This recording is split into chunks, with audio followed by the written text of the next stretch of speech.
rock. At doon nilalagay yung mga dayami. Doon nilalagay yung tubig. Doon nilalagay yung pagkain ng mga kabayo at ng camel or what have you. Nilinis ni Joseph yan. At nilagyan siguro ng cloth at doon inihiga ang anak ng Diyos. He was born in a manger that he became poor. See? Ipinamukha ng ating Panginoon na ang kagalakan at kaligayahan ng tao hindi po nakukuha sa kayamanan. Amen?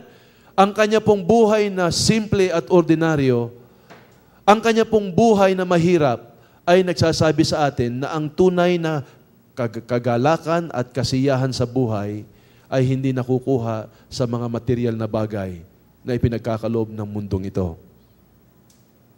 The Lord Jesus Christ was perfectly happy during His lifetime. Mary and Joseph, they were happy. Hindi po sila mga pulubi. Wala po kasing pulubing Kristiyano. Amen? Hindi po sila namamalimos sa kalye. These people were hardworking people. These people were frugal people, prudent people. Simple ang mga buhay nila. Kaya nga po sa ating church, marami sa atin dito, mga ordinaryo, simple ang mga buhay. Just like Mary and Joseph. But living a godly life. Take heed and beware of covetousness, for a man's life consisteth not in the abundance of the things that he possesseth. Ayan ang pinakita ng Panginoon sa atin sa kanyang kahirapan. Kala niyo po ba mga kapatid? You see? Sapagkat taliwas yan sa ipinakikita ng dyablo. Kapag ka wala kang cellphone, wala kang bagong damit, kapag ka wala kang computer, kapag ka wala kang kotse, wala kang magarang bahay, malungkot ang buhay. Ganun ba ang turo ng Panginoon sa atin? Isipin niyo ang Panginoon, meron po ba siyang ganun?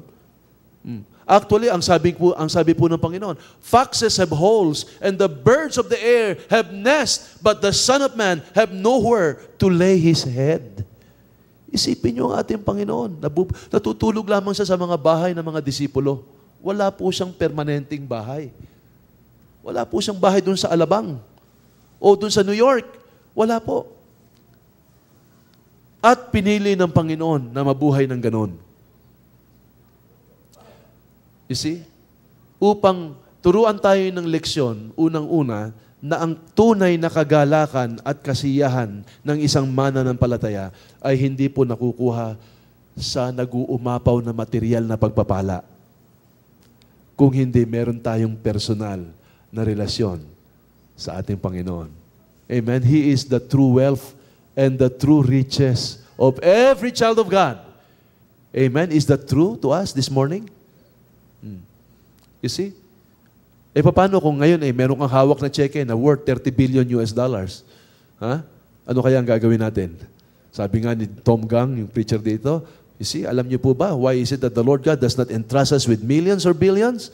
Because God is sovereign. And He knew our hearts. And probably He said, many of us will not think of the Lord this coming Sunday if we have billions right now. The very first thing that we will think when we have billions of dollars right now is where to go. Probably France, London, Germany, New York, or other places, not the house of God. The Lord knows it. Hindi po issue yun. Bakit ang Panginoon hindi ipinanganak sa isang malapalasyong? Hindi po issue yan. Ang issue po yan, bakit po ang Panginoon pinili niya mabuhay ng ordinaryo? Ng simple. You see? So that all of us will learn that true happiness and true riches is not found on material things, but it is found on the Lord Jesus Christ Himself. When you have the Lord, you're the richest man on earth. When you have the Lord Jesus Christ in your own heart, you have boundless protection, infinite preservation from the Lord, of which the unbelievers do not have. You see? Know ye not the grace of the Lord Jesus Christ, though He was rich, yet for your sakes He became poor. Tingnan niyo mabuti. For your sakes. Ayan po yung nakalagay. He did not become poor for nothing. There was a reason why He became poor. That is for your sake and my sake. Dahilan sa inyo at sa akin.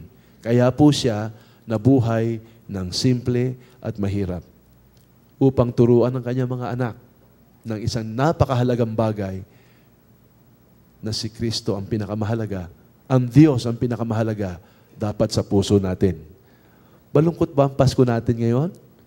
Opo, sir. Bakit? Walang nagbigay sa akin ng cellphone ngayon. Kaya malungkot ako, yung cellphone ko, 3 taon na eh. Yung mga nangako sa akin, hanggang ngayon, puro drawing, sir. Hanggang ngayon, dinodrawing pa rin. Palagay ko matatapos ang drawing after 10 years. Yung pinangako nila, drawing lahat. Malungkot ang buhay ko. Ganun po ba natin ma-define ang Christmas? Know ye not the grace of the Lord Jesus Christ, that though He was rich, yet for your sakes, He became poor. He lived a simple life.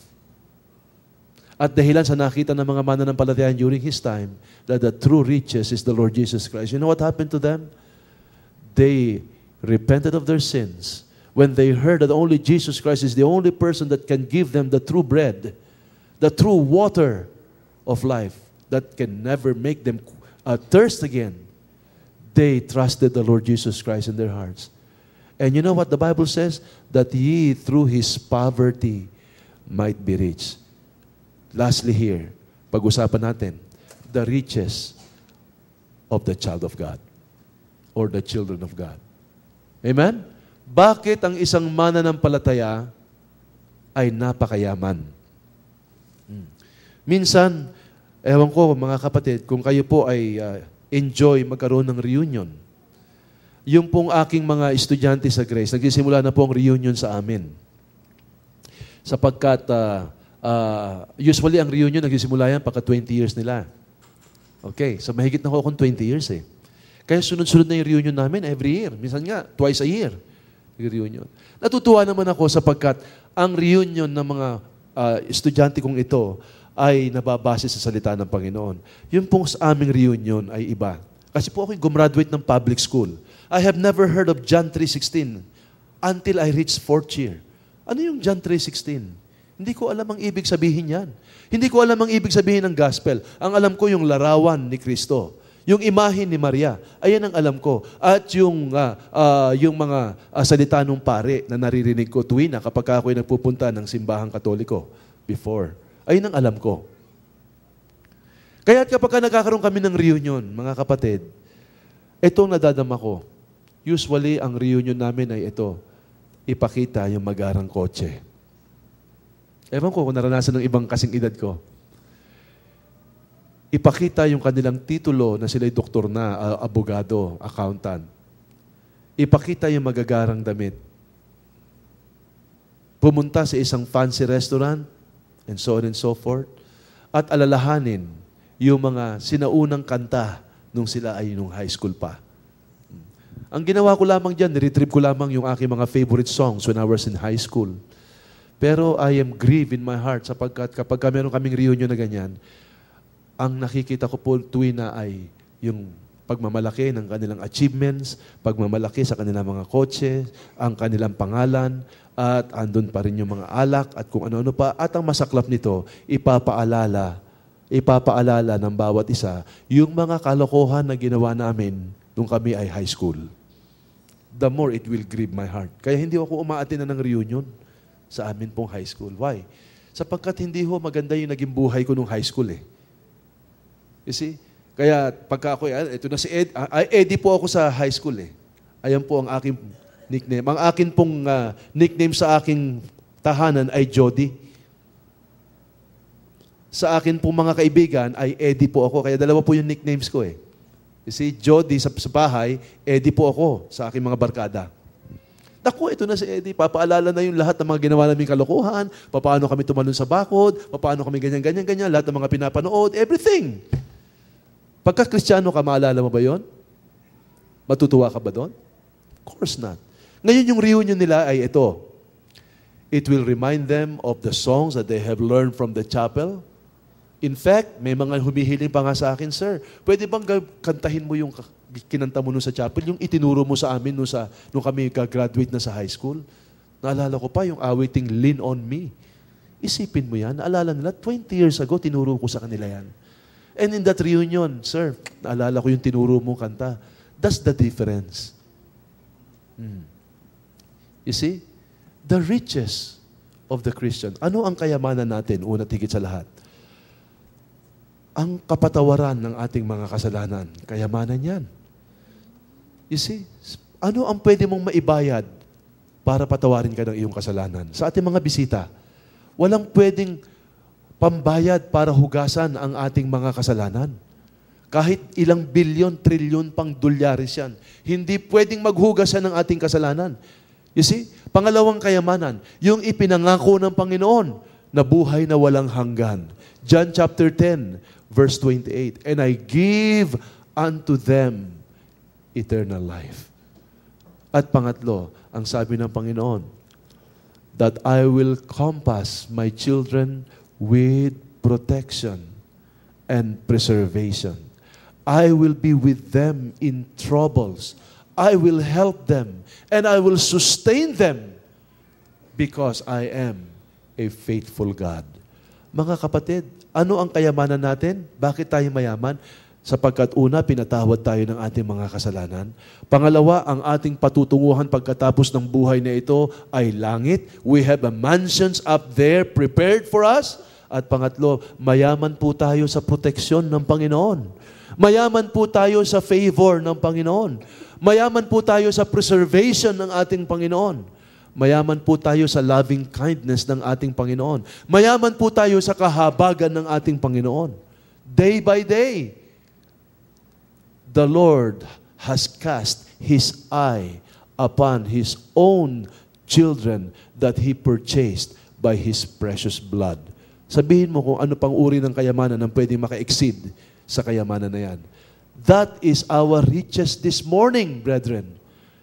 Aren't we glad that we are a child of God this morning? At sa atin po mga panauhin ngayong umaga, gusto mo ba magkamit ng tunay na kayamanan ngayong umaga? Isa lamang hinihiling ng ating Panginoon na dapat mong tupdin. Magsisi ka ng iyong mga kasalanan ngayon at by faith, sa pamamagitan ng pananampalataya, lumapit ka sa Panginoon at ibigay mo ang iyong mga kasalanan sa Kanya. At sabihin mo, Panginoon, patawarin mo po ako. Ano sabi ng Panginoon sa John 6:37? Tingnan niyo po yung pangako ng Panginoon na hindi pwede magsinungaling. Sinabi niya, "All that the Father giveth me shall come to me." Sa atin po mga bisitang tumayo kanina, do you want to come to the Lord Jesus Christ? Andito po siya ngayon, kumakatok sa pintuan ng puso mo. At ang pangako ng Panginoon sa iyo, "And him that cometh to me," sabi ng Panginoon, "I will in no wise cast out." Hindi kita itatakwil. Bakit? Sapagkat iniibig ka ng Panginoon. Hindi niya nais na ikaw'y magpatuloy sa kasalanan mo. Tumingin po lahat ng mga bisita.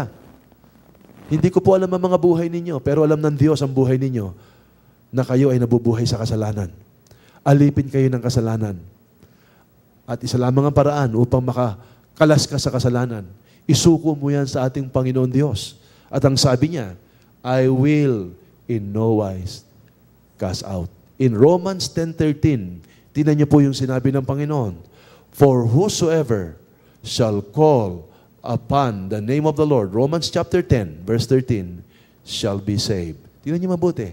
Sa mga bisita namin tumayo kanina, kung ngayon daw ay tatawag ka, simple lang naman pala, sir. Call lang naman, hindi po. Sa wikang Grego po yung call na yan, ay meron pong pagsisisit pananampalataya. Ayan po yung call dyan, hindi lang yung hoy. Hindi yan. Yung call po dyan is repentance and faith. That's the real meaning of the word call there. Kaya if you will call, you will repent and put your faith upon the name of the Lord Jesus Christ, ang sabi ng Panginoon na hindi pwedeng magsinungaling, ikaw ay ililigtas ko ngayong umaga. At kapag ka ikay naligtas, ikaw ang pinakamayamang persona in the whole universe. You know why? Because you have God in your heart. His name, the Lord Jesus Christ. Know ye not the grace of the Lord Jesus Christ, that though He was rich, yet for your sakes He became poor, that through His poverty you might become rich. Tayo po'y tumayong lahat. Every head bowed down, every eyes closed.